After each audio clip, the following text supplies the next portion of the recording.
Good morning, Team Alabama. Please join me on an Achieve3000.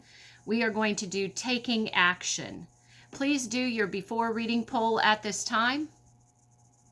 The words that we are going to do that may be unfamiliar to you are indigenous, and that is native to a particular country or region or other place, and instantiate, and that is to symbolize or embody. Okay, join me in reading the Stretch article. Youth activists aren't waiting around for older generations to do something about the issues affecting the planet. From protesting to planting trees, young environmental advocates are taking action. Keep reading to see how 3 students are inspiring others to join forces and find solutions to such critical issues as deforestation, water pollution, and climate change. Lisan Mutinike in Kenya. Lisan Mutinike lives in the city of Nairobi, but he and his family love camping in Kenya's wilderness.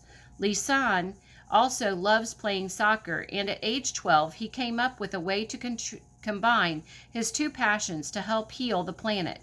After learning that Kenya was losing more than 123,000 acres of forest each year to deforestation, Lisan did the math.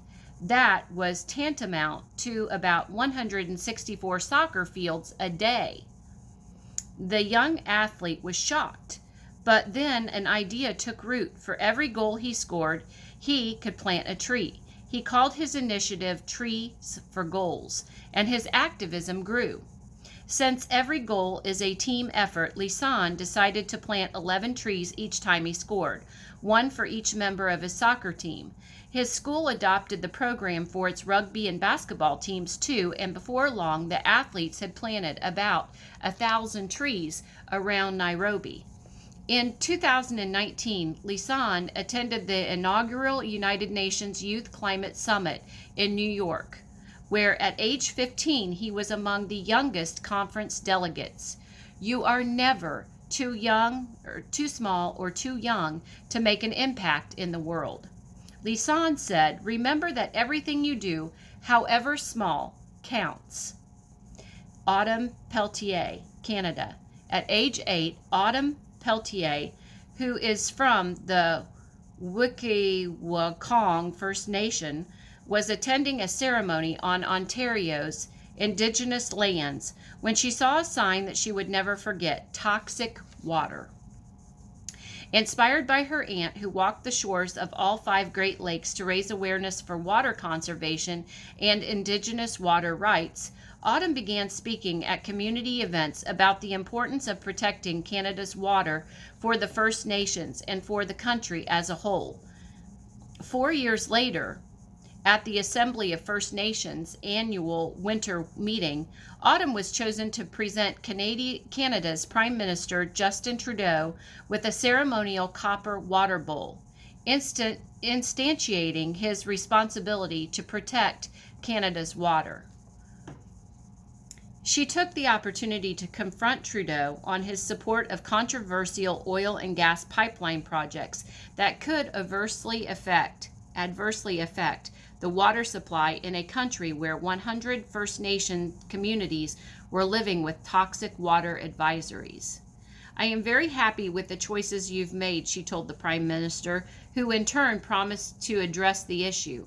Since then, 99 toxic water advisories in Canada have been lifted and 57 remain. But even with such progress, Autumn continues to spread her message, becoming known internationally as a water warrior. In 2019, she spoke at the United Nations headquarters in New York, exhorting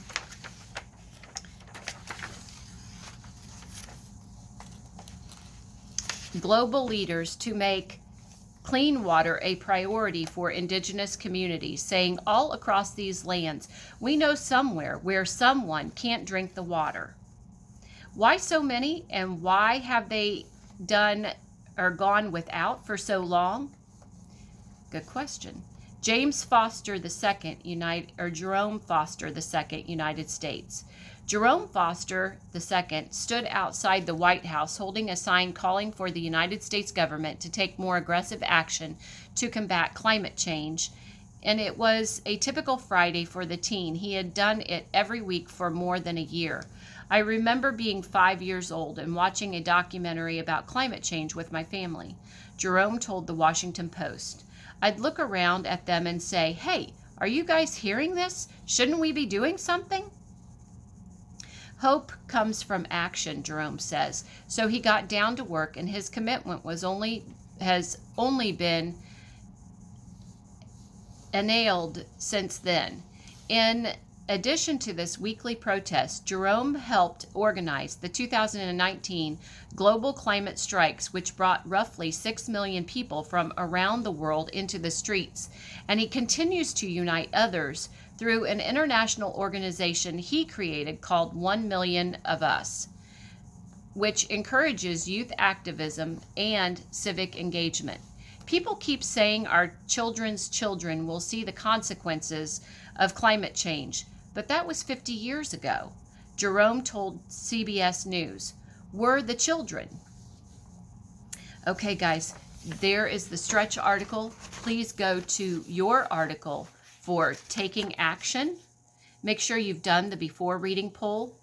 Do your article, and you need to get a 75% the first time through. Please go ahead and do that now. Have a great rest of your day, Team Alabama.